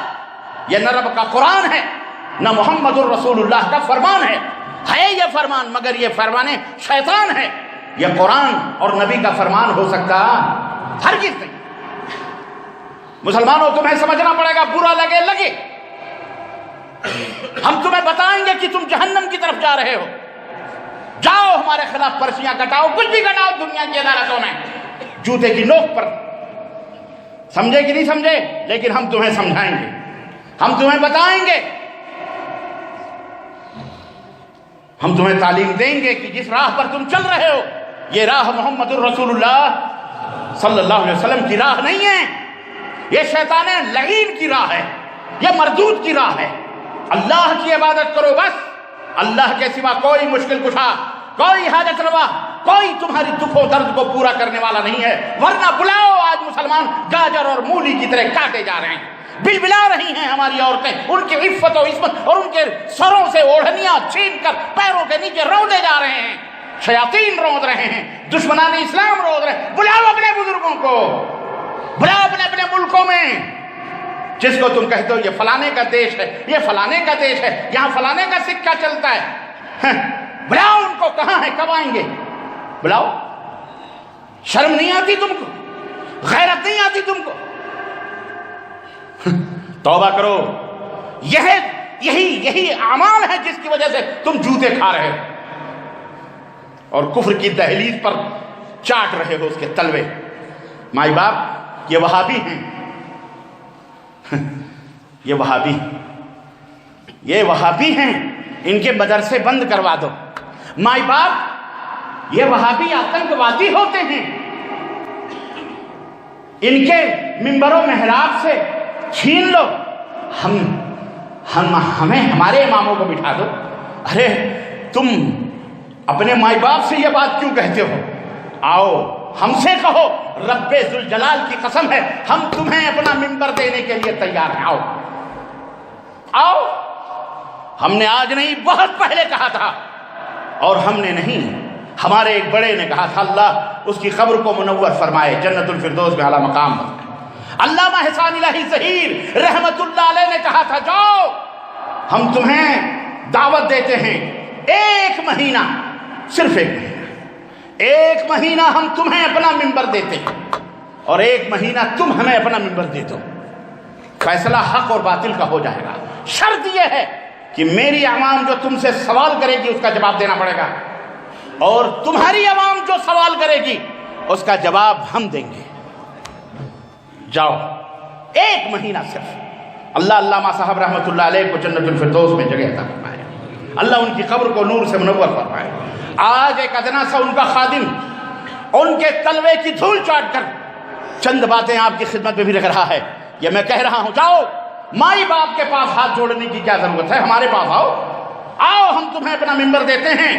شرط یہی ہے کہ میری عوام جو تم سے سوال کرے گی اس کا تمہیں جواب دینا پڑے گا، اس کا تمہیں بولو جواب دینا پڑے گا۔ ہے مردانگی تو آؤ، لیکن یہ بازو میرے آزمائے ہوئے ہیں، ہاں یہ نہیں ہو سکتا۔ یہ کون سا طریقہ ہے؟ یہ آپس میں پھوٹ ڈال کر، آپس میں دشمنیاں پیدا کر کے، اس طرح سے آپس میں یہ کیوں؟ یہ کوئی مومن نہیں کر سکتا، یہ کوئی کافر اور مشرک ہی کر سکتا ہے، جسے اپنے پیٹ کی پڑی ہو۔ ہمیں پوری انسانیت کی پڑی ہوئی ہے، ہمیں اپنے پیٹ اور اپنے جان کی فکر نہیں ہے۔ وہابی کیا ہوگا؟ جاؤ، اور یہ بات ابھی میرے پاس آئی ہے کل پرسوں ہندوستان سے، ایک مولوی واٹس ایپ پہ کہہ رہا ہے، ہم نے کہا اسے پتہ نہیں ہے جنگ آزادی کا سب سے پہلا وزیر تعلیم ہندوستان کا وہابی تھا۔ آج بھی جس نے ہندوستان کی تعلیم کو کے اندر اصول اور ضابطے بنائے ہیں وہ مولانا امام الہند مولانا ابوالکلام آزاد رحمت اللہ علیہ ہیں، جو وہابی تھے۔ جاؤ، ہاں جی وہابی تھے، تم وہابی کی زبان سمجھتے ہو نا، وہابی تھے۔ بھارت کا سب سے پہلا شکشا منتری، اس کی روحانی اولاد ہیں ہم، الحمدللہ اس کے دعوت کے امین ہیں ہم۔ تم کس کی بات کر رہے ہو؟ خیر، یہ جہالت ہے، اس کو کیا کہتے ہیں؟ جہالت کی وجہ سے تاریخ کا پتہ نہیں، قرآن کا پتہ نہیں، حدیث کا پتہ نہیں، آدمی جہالت کی وجہ سے ایسی حماقتیں کرتا پھرتا ہے۔ ایسے لوگوں کو سے دعا کرو کہ اللہ انہیں ہدایت عطا فرمائے، ایسے لوگوں کے لیے دعا کرو کہ اللہ انہیں، یہ اسلام کے دوست نہیں ہیں، یہ اسلام کے دوست نہیں ہیں، یہ کسی کے دوست نہیں ہیں، یہ اپنے پیٹ کے دوست ہیں۔ یہ نبی کے نام پر مرغیاں کھا رہے ہیں، سینکتے روٹیاں سینکتے ہیں، تو یہ جہالت ہے۔ اس جہالت کی وجہ سے لوگ گمراہ ہیں۔ اگر انہیں علم ہو جائے، اگر انہیں پتہ ہو جائے کہ قرآن میں شرک یہ ہے، بدعات یہ ہیں، سنت یہ ہے، بدعات یہ ہے، ہدایت یہ ہے، ضلالت یہ ہے، انشاءاللہ تعالی کوئی بھی باغیرت انسان، باضمیر انسان کبھی بھی وہ گمراہیت کے راستے اپنا سکتا، سیدھے راستے پہ آ جائے۔ نمبر 1، میں تفصیل زیادہ نہیں بتانا چاہ رہا، ایک سبب گمراہیت کا یہ ہے کہ جہالت، اور دوسرا سبب ہے اپنی منمانی قرآن اور حدیث کو سمجھنا۔ اپنی منمانی قرآن اور حدیث کو سمجھنا۔ کل حزب بما لدیہ فرحون، ہر گروہ قرآن کی دلیل لے رہا ہے جناب علی۔ مرزا غلام احمد قادیانی جیسا کافر ابن الکافر ہے، میں کہتا ہوں جس کے کفر میں کوئی شک کرے وہ بھی کافر، وہ بھی اپنے نبوت کی دلیل کس سے لے رہا ہے؟ قرآن سے لے رہا ہے، ہاں جی حدیث سے لے رہا ہے۔ کیوں لے رہا ہے؟ کیا اسلام نے قرآن اور حدیث دے کر کے آپ کو مکلف کیا بس آپ جیسے چاہو سمجھو؟ ہرگز نہیں۔ ہاں اپنے نبی کو بھیجا ہے، کس کو؟ ہاں اللہ کو پتا ہے یہ مینڈ، اس کے اوپر شیطان بھی ادھر ادھر کرے گا۔ میرے حبیب میں آپ کو بھیج رہا ہوں، جاؤ انہیں تعلیم دو، ان کے دلوں کو شرک اور خرافات اور جاہلیت سے پاکو صاف کرو۔ جاؤ، اللہ نے جو قرآن نازل فرمایا اس قرآن کے معنی اور مطلب ان کو بتلاؤ، ان کو سمجھاؤ۔ اللہ اکبر۔ اللہ کے حبیب صلی اللہ علیہ وسلم آئے، آپ نے معنی اور مطلب بتلائے، اور اہل علم نے، صحابہ نے اس معنی اور مطلب کو سمجھا۔ اختلاف ہوا، نبی کے ماننے والے صحابہ کرام رضوان اللہ علیہ، جہاں کہیں بھی اختلاف ہوا نبی کائنات صلی اللہ علیہ وسلم کی خدمت پہ حاضر ہوئی۔ ایک غزوے کے موقع پر ایک شخص مجاہد غزوے کے اندر زخمی ہو گئے، انہوں نے پٹی باندھ لی، نماز کا وقت ہوا، سخت سردی کا زمانہ تھا، کہا میں اب کیا کروں، مجھے نماز پڑھنا ہے، میں ناپاک ہو گیا ہوں۔ کہنے والے نے فتویٰ بتایا، کہنے والے نے مسئلہ بتایا اور کہا تجھے غسل کرنا واجب ہے، اس لیے نہا لے۔ صحابی رسول تھے، نماز نہ چھوٹے، انہوں نے پٹی کھولی اور غسل کر دیا، کر لیا، اور اسی حالت میں وہ شہید ہوئے، انتقال ہو گیا ان کا۔ مدنی تاجدار حضرت محمد رسول اللہ صلی اللہ علیہ وسلم تک یہ خبر پہنچائی گئی۔ آپ نے فرمایا اللہ میں اس کے خون سے بری ہوں۔ کس نے فتویٰ دیا؟ جس کو نہیں معلوم تھا اسے فتویٰ دینے کا حق کیا تھا؟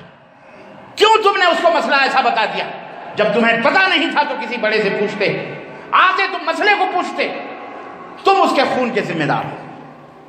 یہ ہے جہالت، اور یہ ہے اپنی منمانی مسائل کو سمجھنے کا نتیجہ۔ سلف کا یہ منہج ہے، اور اہل السنہ والجماعہ والحدیث کا یہ منہج اور طریقہ ہے کہ قرآن و سنت کو اپنے منمانی نہ سمجھو، قرآن و سنت کو، دین اسلام کو، پورا دین اسلام اس طرح سمجھو جس طرح اصحاب رسول صلی اللہ علیہ وسلم نے سمجھا ہے۔ دین وہ ہے جو ابو بکر، عمر، عثمان، علی، طلحہ، زبیر، صحابہ کرام رضوان اللہ علیہم اجمعین نے عمل کر کے دنیا کو بتایا ہے، وہ دین ہے۔ وہ آیت کریمہ ان کے عمل کی روشنی میں سمجھی جائے گی، وہ احادیث ان سے سمجھے جائیں گے۔ کسی نے آ کر کے کہا کہ اللہ تعالیٰ قرآن کریم کے اندر فرماتا ہے اولا مستم النساء، کوئی آدمی اپنے بیوی کو چھو لے تو غسل کرے، چھونے پہ غسل۔ حضرت ام المومنین عائشہ صدیقہ رضی اللہ تعالیٰ عنہا نے کیا فرمایا؟ کہا چھونے کا یہ مطلب نہیں ہے جو قرآن میں لمس کا معنی تم لغوی طور پر لے رہے ہو۔ لغت میں لمس کہتے ہیں چھونے کو، لیکن یہ اللہ کے کلام کی بلاغت ہے اور فصاحت ہے کہ اس نے کسی معاملے کو ظاہر نہ کر کے اشارے میں تم کو بات سمجھا دی۔ عورتوں کو چھونے کا مطلب یہ ہے کہ عورتوں سے جمع کرنا۔ کیوں کہا حضرت ام المومنین عائشہ رضی اللہ عنہا نے؟ کیوں یہ بات کہی؟ سوال ہوا ام المومنین آپ یہ بات کیسے کہہ سکتی ہیں؟ اللہ اکبر۔ ام المومنین عائشہ صدیقہ رضی اللہ تعالیٰ عنہ فرماتی ہیں اس لیے ہم کہتے ہیں کہ نبی کائنات صلی اللہ علیہ وسلم گھر میں سے نکلتے تھے وضو بنا کر نماز پڑھنے کے لیے، اور نکلتے اپنے کسی بیوی کا بوسہ لے کر مصلی پہ کھڑے ہو جایا کرتے، نکلتے اپنے بیوی کا، بولو، کسی بیوی کا بوسہ لے کر کے وہ مسجد نبوی میں تشریف لے جاتے اور لوگوں کو نماز پڑھاتے اور وضو نہ کرتے۔ ان کے بھانجے تھے جنہوں نے سوال کیا تھا، بھانجے نے کہا، خالہ بھانجے تھے، بہن کے بیٹے تھے، انہوں نے کہا کہ خالہ مجھے تو یقین ہے کہ وہ آپ ہی رہی ہوں گی جن کا بوسہ نبی سے کر کے نکلتے رہے۔ اللہ کہنے لگی اگر لمس کا معنی وضو بنانا ہے تو نبی کائنات ہم کو چھو کر نماز پڑھانے کے لیے بغیر وضو کے جاتے تھے۔ یہ فیصلہ کون کرے گا؟ بولو، ہم اور تم کریں گے؟ بولو، یہ فیصلہ صحابہ کرام کریں گے، یہ فیصلہ نبی کی ازواج کریں گے، صحابیات کریں گے۔ انہوں نے قرآن کو دیکھا ہے، پڑھا ہے، نبی نے ان کو پڑھایا ہے، سمجھایا ہے، اس لیے ان قرآن اور حدیث کو ان کی روشنی میں ایک مثال دیتا ہوں۔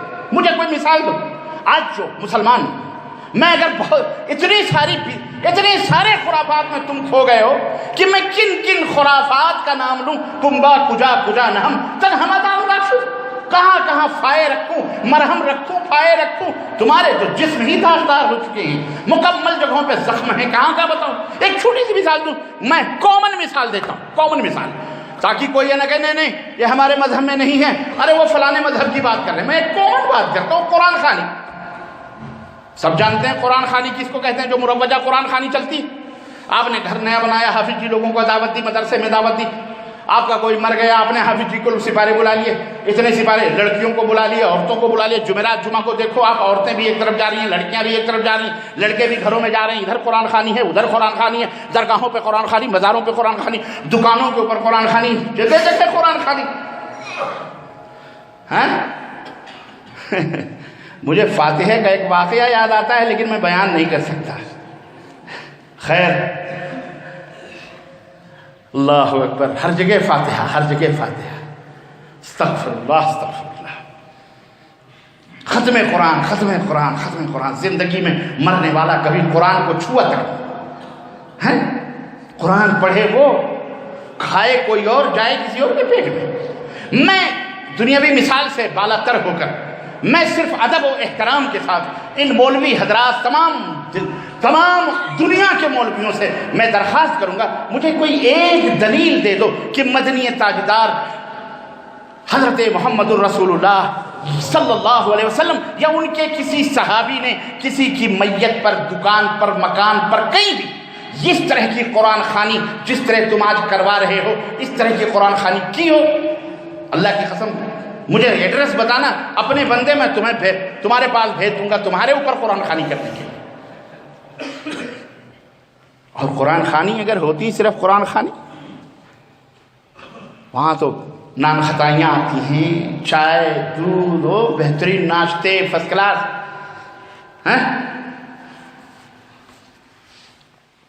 ہے کہ نہیں؟ کھلانا پلانا، اوپر سے نذرانے الگ ہے۔ بڑے دن تھے بہاروں کے، وہ یاد آتے ہیں ہمیں۔ دہلی کے اندر صبح فجر کے بعد رکشہ پکڑ کر اس کے گھر پہ جاتے، وہ بیچارہ چادر اوڑھ کے خراٹے لے کے سوتا، اسے کیا نماز کی فکر، اسے تو حضرت جی آئیں گے قرآن خوانی کرنے کی۔ ہم 10-15 پہنچ جاتے، ایک دوسرے کو حافظ جی ہی کہتے تھے۔ سنو، تمہیں کیا پتا یار، تمہیں کیا پتا اس ٹوپی اور اس داڑھی کے بیچ میں کیا کیا گل کھلتے ہیں، تم تو بس حضرت ہیں، پیر صاحب ہیں، سجدے کرو، ہاتھ چومو، پیر چومو، جوتے اٹھاؤ، اس کے مزے ہو، تم کو کیا پتا؟ شیطان نے تمہیں ان کا معتقد بنا ہوا، اندر کیا کرتا ہے تمہیں نہیں پتا۔ ہم جیسے فقیروں سے پوچھو، ہم ایک دوسرے کو حافظ جی کہتے تھے اور اس میں کوئی حافظ نہیں ہوتا تھا مردوں کی۔ کیوں کہتے تھے؟ تاکہ تم سمجھو کہ سب حافظ جی لوگ ہیں۔ اما 1 گھنٹے میں 4 قرآن دینا کوئی معمولی بات ہے؟ حضرت وہ 4 قرآن چاہیے، مطلب 4 مرتبہ قرآن، 4 قرآن چاہیے ایصال ثواب کے لیے۔ اب ہم تو ایک دوسرے کو حافظ جی کہتے تھے، 15 لوگ رہتے تھے۔ وہ بیچارہ اٹھتا جاتا، پاپے لاتا دلی کے پاپے شاید لاہور میں بنتے ہوں گے یا بنگلہ دیش میں، اب ایک پاپا آ رہا ہے، بہرحال بڑا اچھا ہو، دہلوی جیسا پاپا ہے۔ ہر جگہ وہ پاپے، وہ نان کھٹائیاں، وہ مٹھائیاں، وہ جلیبیاں، وہ پوریاں، وہ حلوے، پورے بیچارہ بازار سے لاتا، دسترخوان۔ ہم یہاں پڑھتے رہتے، رب کی قسم ہے ممبر رسول پہ کھڑا ہوں میں، کبھی ہم نے صفحے نہیں پڑھتے، ہمیں پتہ تھا یہ غلط ہو رہا ہے، لیکن ہم جاتے تھے ناشتہ واشتہ کرنے کے لیے۔ اللہ تعالیٰ، اے لوگو اللہ کے دین پر آؤ، اے لوگو قرآن اور حدیث کو سمجھو اس طرح جس طرح صحابہ نے سمجھا۔ نبی کائنات صلی اللہ علیہ وسلم کی وفات ہوئی، آپ صلی اللہ علیہ وسلم کے نام کی قرآن خوانی، تم کہہ سکتے ہو وہ نبی تھے، ان کے لیے کیا ضرورت ہے پڑھنی؟ یہ اور بات ہے، ان کے نام کی قربانیاں کرواؤ، جو تم کرواؤ وہ صحیح ہے۔ ارے بھائی، جب فاتحہ نہیں ان کے نام کی کر سکتے، قرآن خوانی ہے تو قربانی کروانے کی کیا ضرورت ہے ان کے نام کی؟ سب مولوی کھاتا ہے۔ جی جناب علی، چلو نبی صلی اللہ علیہ وسلم تو چلو مان لیتے ہیں، نبی صلی اللہ علیہ وسلم، نبی صلی اللہ علیہ وسلم کے صاحبزادوں کا انتقال ہوا، نبی صلی اللہ علیہ وسلم کی زوجہ محترمہ خدیجہ الکبریٰ، جن کے لیے اللہ آسمان سے سلام بھیجا کرتا تھا، انہوں نے تو قرآن خوانی نہیں کروائی اپنی بیوی کے لیے، ازواج مطہرات کے لیے۔ سیدنا ابو بکر نے اپنی بیوی کے لیے قرآن خوانی نہیں کروائی، سیدنا علی بن ابی طالب نے اپنی بیوی فاطمہ الزہرا کے لیے قرآن خوانی نہیں کروائی، سیدنا عمر فاروق، کس کی قرآن خوانی میں؟ ہاتھو برہانکم ان کنتم صادقین۔ میں ایک کامن مثال دوں، کیوں؟ یہ ہے قرآن اور حدیث کو اس طرح سمجھو جس طرح بولو سلف یعنی صحابہ کرام رضوان اللہ تعالی علیہم اجمعین، امام تابعین، تبع تابعین، ائمہ. مجھے امام ابو حنیفہ رحمۃ اللہ علیہ کی کوئی دلیل دے دو جس کے نام کے مذہب بنا کر تم چلتے ہو. مجھے دو کوئی دلیل کہ امام ابو حنیفہ رحمۃ اللہ علیہ نے قرآن خوانی کو جائز قرار دیا ہو یا خود کیا ہو. جو قیامت آ جائے گی کوئی دلیل آ سکتی وہ ہے ہی نہیں. اس لیے قرآن پڑھنا اچھی بات ہے، لیکن اس راستے سے اس طرح پڑھنا یہ بدعت ہے. یہ کیا ہے؟ صحابی رسول صلی اللہ علیہ وسلم مسجد نبوی میں ہے، ایک شخص آیا، حضرت انس بن مالک رضی اللہ رحمۃ اللہ علیہ، امام دار الہجرہ جن کے نام کا مذہب بنا ہوا ہے مالکیہ. وہ آیا، اس نے نبی کریم صلی اللہ علیہ وسلم کی مسجد میں کھڑے ہو کر کے نبی کی گنبد، نبی کے قبر کے پاس احرام باندھا اور لبیک پکارا. حضرت امام مالک نے کہا یہ تو کیا کر رہا ہے؟ کہا میں احرام باندھ رہا ہوں، لبیک پکار رہا ہوں. کہا وہ تو ابیار علی ذوالحلیفہ کے اوپر سے اللہ کے نبی احرام باندھا کرتے تھے. تو اس شخص نے کہا امام یہ جگہ افضل ہے یا وہ جگہ افضل ہے؟ آپ نے فرمایا جگہ تو یہ افضل ہے، مسجد نبوی ہے، یہ افضل ہے اس جگہ سے جو ابیار علی ہے.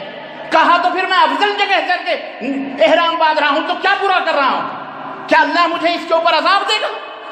اللہ اکبر. امام دار الحجرہ امام مالک رحمۃ اللہ علیہ نے فرمایا اللہ کی قسم احرام باندھنے پر تو تجھے عذاب نہیں ملے گا، لیکن نبی کی سنت کی مخالفت کرنے پر تجھے ضرور عذاب ملے گا. اللہ کا اللہ کے نبی نے مسجد نبوی سے احرام نہیں باندھا.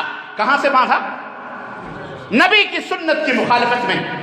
اب وہ کہے کہ کہاں اللہ کے نبی نے منع فرمایا ہے کہ مسجد نبوی سے احرام نہ باندھو؟ تو بھیا یہ تو پھر تمہارے مائی باپ ہی شیطان مردود ہی جواب دے سکتے ہیں. اس کا کوئی مومن مسلمان اس کا صحیح جواب، اس کا جواب اس کے پاس نہیں ہے. یہ کوئی سوال ہے؟ الٹا یہ ایک مثال میں نے دی ہے. آگے بڑھو. اس لیے نتیجہ کیا ہوا؟ سب سے پہلی چیز کیا ہے گمراہیت کے اسباب میں سے؟ بولو جہالت. سب سے بڑی چیز کیا ہے؟ آدمی جاہل ہے، لا علم. اس لیے اس کو کیا چاہیے؟ علم حاصل کرنا چاہیے، تب زبان کھولنی چاہیے. بے علم اس نے کہا، اس نے سنی سنائی چیزیں علم نہیں ہوتی. نمبر 1. نمبر 2، دین اور اسلام کو اس طرح سمجھو جس طرح سے صحابہ کرام رضوان اللہ علیہم اجمعین نے سمجھا. بات سمجھ میں آ رہی؟ تیسری اور آخری چیز بتا کے میں اپنی بات ختم کر رہا ہوں جس کی وجہ سے گمراہیت عام ہو رہی ہے، وہ ہے جھوٹی اور موضوع روایات اور جھوٹی کرامات کو بنیاد بنا کر دنیا کے درمیان شخصیات کو آگے بڑھانا. اپنے اپنے اماموں، اپنے اپنے پیروں، اپنے ان کی جھوٹی کرامات، جھوٹی کرامات. یہ ہے کرامت. ارے ان کی وہ کرامت، انہوں نے تسبیح گھمائی تو چڑیا زندہ، تسبیح گھمائی تو چڑیا مر گئی. الٹے ہو شیخ عبد القادر جیلانی قبرستان سے گزر رہے تھے، کہا اٹھو اٹھو نانا آ رہے ہیں. وہ بھی جھوٹ بولتے ہیں، نانا آ رہے ہیں، ان کے نانا آ رہے تھے. دوڑا رہے تھے، قبرستان سے گزرے تو سارے قبر کے مردے اٹھ کے شیخ عبد القادر جیلانی کے پیچھے دوڑ پڑے. ایک بڑھیا نے کہا میرا بیٹا اکیلا تھا، ہاتھ کا سہارا تھا، لاٹھی تھا، وہ بیٹا مر گیا، میرا بیٹا واپس کرو. فرشتے لے جا رہے تھے، موت کی روحوں کی پوری پوٹلی آسمان پر لے کے جا رہے تھے. شیخ عبد القادر جیلانی گئے، پکڑا، پوٹلی وہیں سے گھمائی تو سارے کے سارے روحیں نیچے آ گئی، سب زندہ ہو گئے. یہ مذاق بنایا ہو تم نے اللہ کے نظام اور قانون کو، اور اس پر نعرے لگاتے ہو. نعرے لگاتے ہو، شرم کرو، حیا کرو. آج کل واٹس ایپ پہ بہت چل رہا ہے، فیس بک کے اوپر بھی اس طرح مولویوں کی تقریریں خوب چل رہی ہیں، اور ایک قصے، کہانیاں، جھوٹی روایتیں، موضوع روایات، گڑھی ہوئی روایات جس کے اوپر اللہ کی مہر، اللہ اس کے رسول کی مہر نہیں، جس کے بارے میں اللہ کے رسول صلی اللہ علیہ وسلم نے فرمایا کہ من کذب علی متعمدا فلیتبوأ مقعده من النار. میری طرف ایسی بات منسوب کرنے والا جو میں نے نہیں کہی ہے، اگر وہ منسوب کرتا ہے تو اس کا ٹھکانہ جہنم ہے. اس لیے سچی اور صحیح روایات جو صحابہ نے کی ہیں، جو محدثین نے چھانٹ کر کے الگ کی، وہ روایات بیان کرو. جھوٹی موضوع گڑھی ہوئی روایات نبی صلی اللہ علیہ وسلم کے اوپر، صحابہ کے اوپر، دین کے اوپر، اسی طرح کرامات بیان کر کے امت کے اندر ترویج کرنا اور اپنی اپنی ڈفٹی اور اپنے اپنے مذہب کو زندہ کرنا، یہ جائز ہے؟ ہرگز نہیں. یہ 3 اسباب گمراہیوں کے جو میں نے بتائے ہیں، تفصیلات بہت ہیں، سمجھنے والوں کے لیے اشارہ کافی ہے۔ عقل مند بنو، جہالت کو دور کرنے کے لیے قرآن و سنت کا علم حاصل کرو، عقید توحید کا علم حاصل کرو، طہارت کا علم حاصل کرو، وضو کیسے ٹوٹتا ہے، کیسے بنتا ہے، نماز کیسے پڑھنی چاہیے سیکھو، دیکھو، دیکھ کر کے نہ پڑھو کہ میرے ماں باپ ایسے پڑھتے آئے، ہمارے گاؤں کی مسجد میں ایسے ہی لوگ پڑھتے ہیں، نہیں، سیکھو نماز کیسے پڑھی جاتی ہے، جیسا اللہ کے رسول صلی اللہ علیہ وسلم پڑھتے تھے اس طرح سیکھو پڑھنا۔ صحابت یہ دیکھی تو بھی چور بن جاؤ، اچک دیکھ کے لوگ چور بن جاتے ہیں، ڈاکو بن جاتے ہیں، سب ہو جاتے ہیں، تو کیا مطلب؟ غلط، صحیح ہے یہ ہرگز نہیں، سب غلط۔ اس لیے علم حاصل کرو، قرآن و سنت کو اس طرح جانو جس طرح حضرات صحابہ رضوان اللہ تعالی علیہم اجمعین نے سمجھا۔ یہی منہج ہے، یہی طریقہ ہے، اور یہی گمراہیوں سے بچنے کا سب سے بہترین راستہ ہے۔ تیسرے، موضوع اور گھڑی ہوئی روایات اور جھوٹی یہ پھٹی گڑھی ہوئی کرامتیں، بزرگیت، یہ تمام سب غلط سلط۔ ہم کرامتوں کے منکر نہیں ہیں، ہم اہل السنہ والجماعہ والحدیث ہیں، الحمدللہ ہم کرامتوں کو مانتے ہیں، لیکن یہ کرامتیں نہیں جو تم تجلیات بیان کر رہے ہو، خرافات اور لوگوں کو دھوکہ دینے کے لیے، ایسی کرامتوں کو ہم ایسے لوگوں کو بزرگ ہی نہیں مانتے ہیں، جو مرید کے کمرے میں بیٹھ کر صبح بیان کر رہا ہے کہ ایک بیوی کے ہوتے ہوئے تم نے دوسری بیوی سے ہم بستری کیوں کی؟ کہا حضور وہاں تو میں اکیلے ہی رہتا تھا، وہاں تو میں اکیلا ہی تھا۔ بولے نہیں، وہاں کوئی اور چارپائی تھی۔ کہا تمہاری بیوی تھی؟ بولے وہ بیوی سو رہی تھی۔ بولے سو نہیں رہی تھی، وہ سوتے میں جان ڈالی ہوئی تھی۔ اس نے کہا اعلیٰ حضرت اعلیٰ حضرت بریلی شریف کہنے لگے اعلیٰ حضرت یہ بتائیے وہاں تو میں ہی اکیلا تھا یا میری بیوی جو سو رہی تھی بخیار اور دوسری بیوی جس کے ساتھ میں تھا اور تو کچھ نہیں تھا؟ کہا نہیں، وہاں کوئی اور چارپائی تھی۔ بولے ہاں۔ بولے اسی چارپائی پہ میں بیٹھا ہوا تھا۔ استغفر اللہ، بولو استغفر اللہ۔ اتنی بجے رات کو اس کا پیر اس چارپائی پہ مرید کے رات میں گھر میں بیٹھ کر کیا کرتا ہے؟ پوچھو۔ اور یہ اعلیٰ حضرت بنا ہوا پھر رہا ہے۔ اس کو لوگوں نے ہمارے ملکوں میں کیا بنایا ہوا ہے؟ جاؤ ملفوظات، جھوٹ بولنے والے پر کروڑ لعنتیں، بولو آمین، بولو آمین، بولو زور سے، کہ جو اس جھوٹ بولے اللہ تعالیٰ اس کے اوپر زمین اور آسمان فرشتوں کی لعنتیں بھیجے۔ یہ حوالہ اس کتاب کے اندر موجود ہے۔ اس لیے آنکھیں کھولو مسلمانوں، آج دیکھ رہے ہو کیسا جھجوڑے جا رہے ہیں چاروں طرف سے، جی جوتے چپل سب مارنے والے، کھا رہے ہیں، پیٹ رہے ہیں ماں بہنوں کو، سب کیوں؟ یہ بدعقیدگی، یہ بدعقیدگی۔ چھوڑو غیر اللہ کے سہارے، سہارا ڈھونڈو کس کا؟ عرش والے کا، وہی تم کو سہارا دینے والا ہے۔ توحید کو اپناؤ، انشاءاللہ توحید کی امانت۔ او وہابیوں کو تانے دینے والوں، سعودی عرب کی طرف آنکھیں اٹھا کے گھورنے والوں، سنو، توحید کی امانت سینوں میں ہے ہماری، آسان نہیں مٹانا نام و نشاں ہمارا۔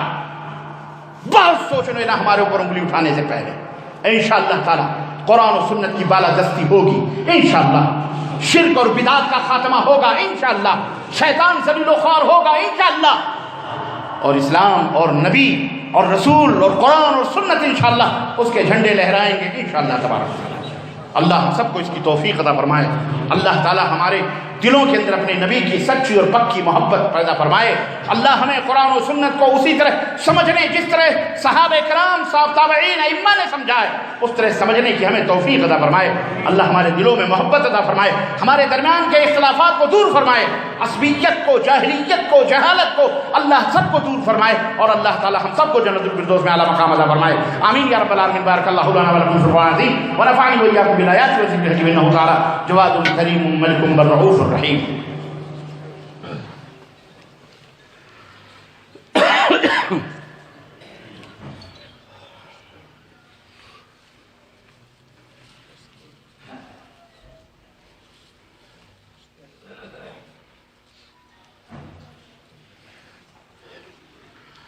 الحمد لله رب العالمين والصلاة والسلام على نبينا محمد وعلى آله وصحبه أجمعين، أما بعد. قال الله تعالى في كلامه المجيد إن الله وملائكته يصلون على النبي يا أيها الذين آمنوا صلوا عليه وسلموا تسليما. اللهم صل على محمد اللهم صل على محمد وعلى آل محمد كما صليت على إبراهيم وعلى آل إبراهيم إنك حميد مجيد. اللهم بارك على محمد وعلى آل محمد كما باركت على إبراهيم وعلى آل إبراهيم إنك حميد مجيد. عباد الله رحمكم الله، إن الله يأمر بالعدل والإحسان وإيتاء ذي القربى وينهى عن الفحشاء والمنكر والبغي يعظكم لعلكم تذكرون، ولذكر الله تعالى أعلى وأولى وأجل وأتم وأعظم وأكبر، والله يعلم ما تصنعون. كن شريكا في الدعوة، كن عطاء للإسلام، فلنكن نحن قدوة، ننشر الدين السلام.